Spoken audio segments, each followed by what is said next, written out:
É uma alegria poder compartilhar com você novamente as coisas que nos ajudam a compreender e a entender os planos de Deus para a nossa caminhada aqui nessa terra, rumo à eternidade junto com o Senhor. Sabe que não foi fácil a luta que Deus enfrentou para que pudesse tirar os seus filhos da terra do Egito. Você sabe que Deus havia anunciado a Abraão que a sua descendência seria escravo por 430 anos na terra estranha. E aconteceu tudo isso.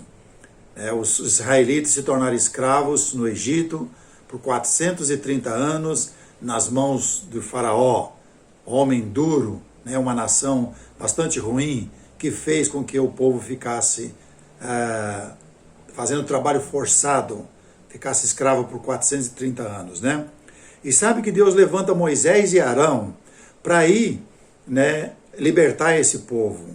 Porque Deus tem planos para esse povo.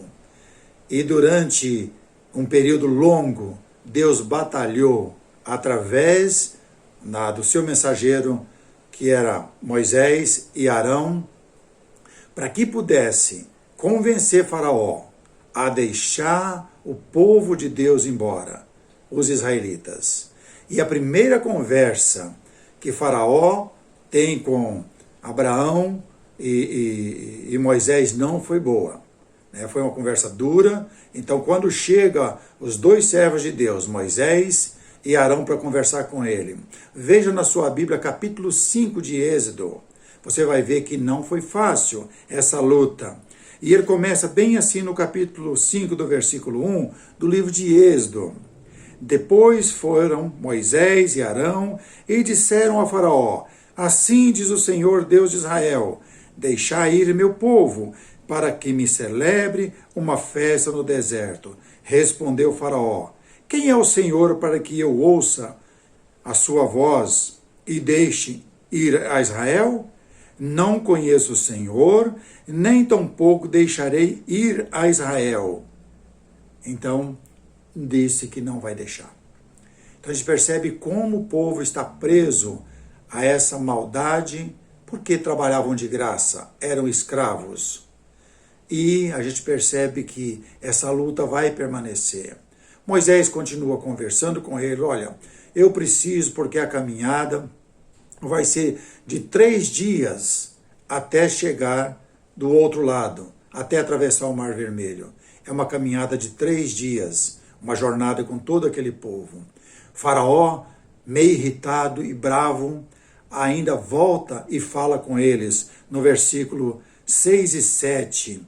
Naquele mesmo dia, pois, deu ordem, Faraó, ao seu superintendente do povo e aos seus capatazes, dizendo: daqui em diante, não torneis a dar palha ao povo para fazer tijolos, como antes eles mesmos, que vão e ajuntem para si palha.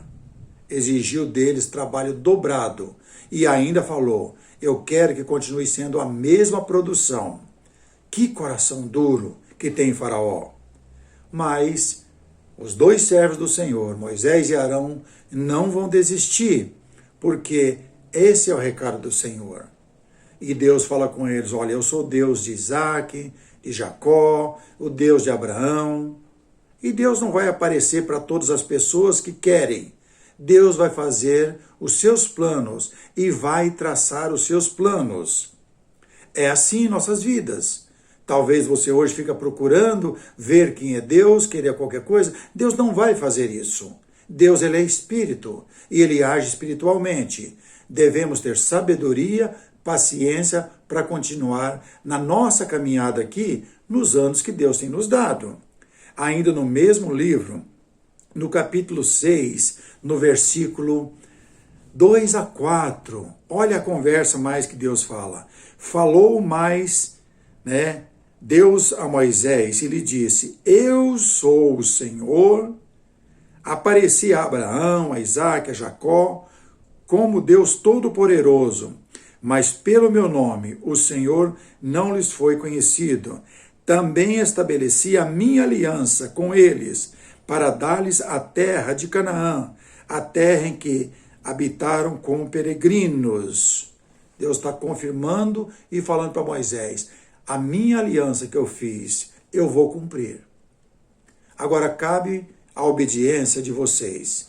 Eu sei que Faraó vai endurecer o coração mais, um pouco mais, mas eu vou agir em prol de vocês. Ser forte e confia naquilo que eu estou dizendo. Aí quando chegamos no capítulo 14, no versículo 15 e 16, olha o que ele diz um pouco mais. 15 e 16. Disse o Senhor a Moisés, por que clamas a mim? Diz aos filhos de Israel que marchem, e tu levanta o teu bordão, estende a mão sobre o mar e divide-o, para que os filhos de Israel passem pelo meio do mar em seco. Interessante observar. Moisés, vá à frente, levante o cajado, o seu bordão, o mar vai se abrir, para que o povo passe em segurança. Deus está mostrando que, estando junto com ele, nós estamos seguros. Isso ele começa a mostrar na vida física dessa nação, ou os israelitas. E vão atravessar o mar e vão estar do outro lado. Moisés diz para Faraó que 3 dias era necessário para que eles pudessem estar do outro lado. E quando chegamos no capítulo 19 deste mesmo livro, encontramos eles já do outro lado. Já se passaram 3 meses que eles saíram da terra do Egito, da escravidão, e agora estão do outro lado. E Deus diz para eles, mostrando que agora vem mandamentos específicos para vocês. Eu já os tirei da escravidão. Vocês já estão aqui do lado seguro, junto comigo. Não são mais escravos dos egípcios. Tem uma ligação muito forte hoje com a vida cristã. Todos quantos foram batizados em Cristo saíram da escravidão do pecado. Por isso Deus deu a eles a festa do dia da Páscoa, para lembrar de quando eles eram escravos lá no Egito.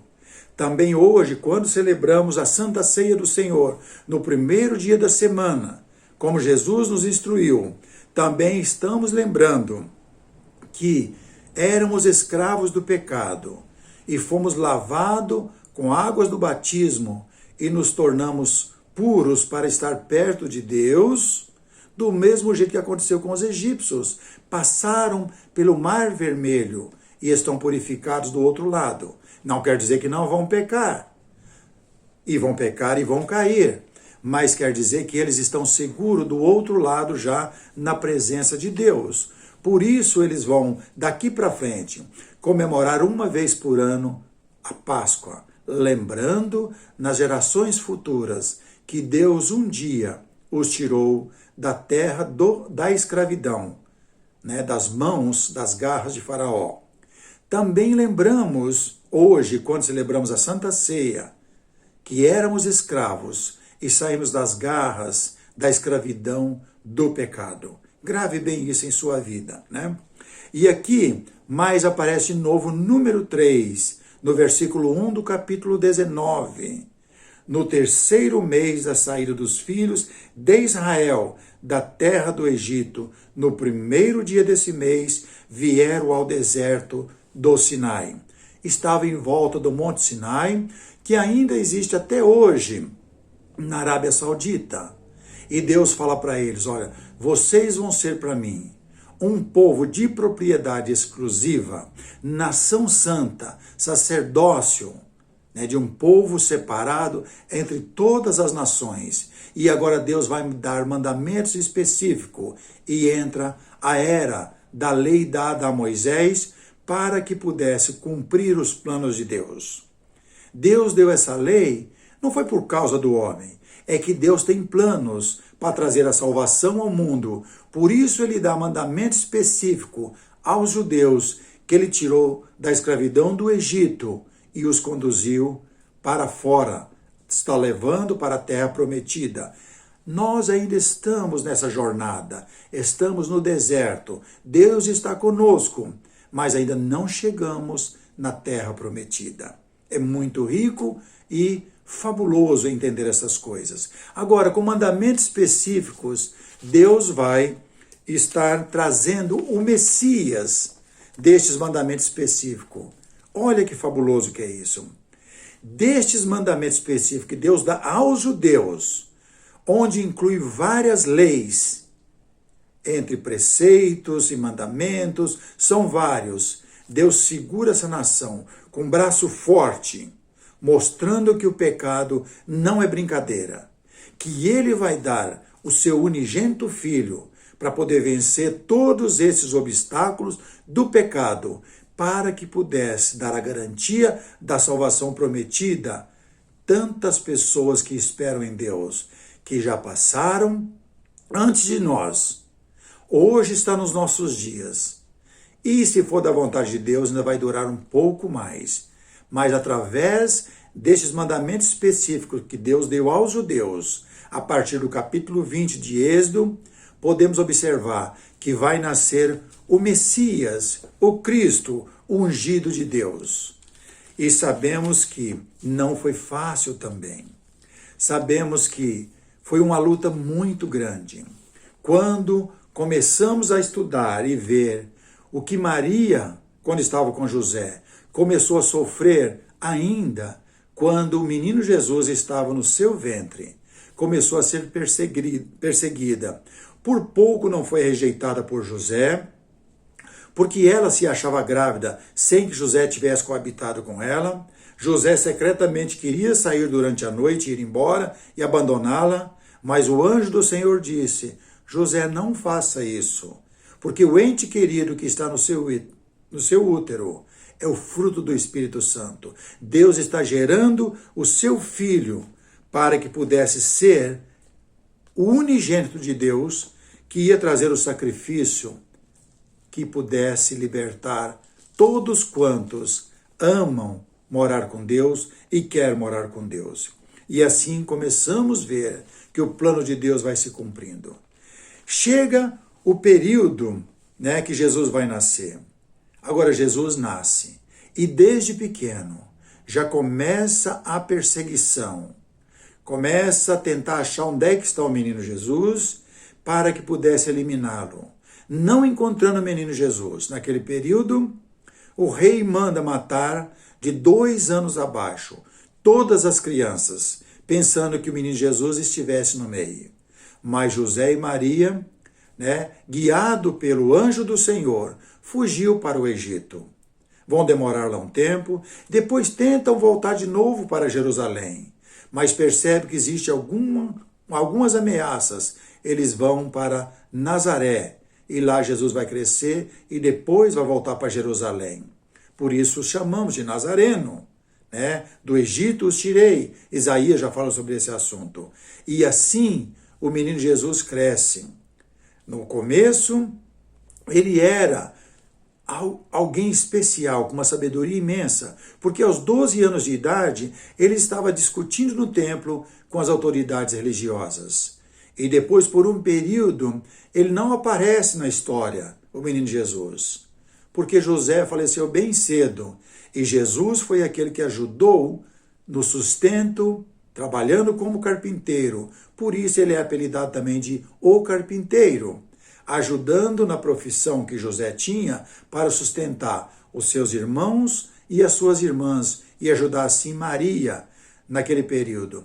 Mas por volta de 29 a 30 anos, Jesus foi para o Rio Jordão, foi batizado por João, e aí começou seu ministério.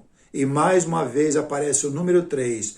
Por 3 anos, Jesus percorria a Jerusalém e muitas cidades vizinhas, pregando e ensinando o evangelho do reino de Deus, espalhando a mensagem da cruz, espalhando a mensagem da salvação. Mas sabe que não foi fácil. Cada vez que ele saía pregando, era odiado, era rejeitado, era perseguido, a ponto de ter que sair e fugir para outra cidade, até secretamente, para que os malfeitores, os homens ruins, não pegassem ele. E assim por 3 anos, Jesus conseguiu pregar o Evangelho, preparar 12 homens que conhecemos como os apóstolos, que depois da volta de Jesus aos céus, seriam os principais, o esteio da igreja. São os apóstolos, porque eles são os verdadeiros testemunhas que estiveram com Cristo, acompanharam até a sua sepultura, estiveram com Jesus ressuscitado e assim contemplaram a glória de Deus aqui nesta vida, e assim Jesus foi contemplado até voltar para os céus. Se você gosta dessa história, leia o livro de Atos, os primeiros capítulos. Você vai ver o ato dos apóstolos contemplando com Jesus. Contemplando e sendo perseguido. Não parou por aí o sofrimento. Então Jesus, por 3 anos, preparou estas pessoas. Mas não foi muitas pessoas que se agregaram a ele, que se converteram a ele. Ele chama de pequeno rebanho, porque as pessoas mostraram ódio. Ódio de ranger os dentes, ao ponto de matar Estevão, apedrejar outros, matar os apóstolos, mas pegaram Jesus e o crucificaram, colocando numa cruz. Pregaram, e aquela multidão que gritaram, crucifica-o, tira esse homem do nosso meio. Aquelas pessoas eram os verdadeiros religiosos daquela época. E Jesus foi entregue nas mãos de malfeitores, de salteadores, e pelas autoridades romanas foi crucificado. Mas ao 3º dia, Jesus saiu da sepultura. Saiu da sepultura e ressuscitou e mostrou que eu sou o vencedor. Eu sou o único e não há outro. Então, é um alerta para nós. Ficar ao lado daquele que venceu a morte. Não está tratando só de morte física, mas a morte que o pecado trouxe a todos. Como é relatado em Romanos 3, 23, todos pecaram e carecem da glória de Deus. E nesse ponto nós encontramos que depois que o crucificaram e sepultaram, levaram Jesus e sepultaram. Mas depois de 3 dias, Jesus ressuscitou para nunca mais voltar à morte. E ele está à destra do Pai. E encontramos parte dessa história no capítulo 24 de Lucas. Vamos ver os primeiros versículos aqui que nos ajudam a compreender o plano de Deus sendo cumprido, e nós podemos confiar e ter confiança e certeza que Deus não falha. Ele diz assim: mas no 1º dia da semana, alta madrugada, foram elas ao túmulo, levando os aromas que haviam preparados, e encontraram a pedra removida do sepulcro, mas ao entrar não acharam o corpo de Jesus, do Senhor Jesus. Aconteceu que, perplexas a esse respeito, apareceu-lhes 2 varões com vestes resplandecentes, e estando elas possuídas de temor, baixando os olhos para o chão, eles lhes falaram: por que buscais entre os mortos ao que vive? Por quê? Ele não está aqui, mas ressuscitou. Lembrai-vos de como vos preveniu, estando ainda na Galileia, quando disse: importa que o Filho do Homem seja entregue nas mãos de pecadores e seja crucificado e ressuscite no 3º dia. Que bênção! Podemos ter certeza que essa vitória que Jesus fez é mostrando que é uma vitória de todos que amam a Ele, que escuta a sua voz e que coloca a sua vida no caminho do Senhor. Eu desejo isso para você e oro para que Deus, através dessa mensagem, toque no seu coração e ajude você a permanecer firme nessa jornada, porque ela tem vitória no final. Ela é verdadeira. Que Deus abençoe. Se tem ajudado você, essas pequenas aulas que eu tenho mostrado, se inscreva no canal. Seja um mensageiro do Senhor. Ajude outras pessoas também a ter a mesma certeza e a mesma confiança, porque Deus é o vencedor. E você também é um vencedor.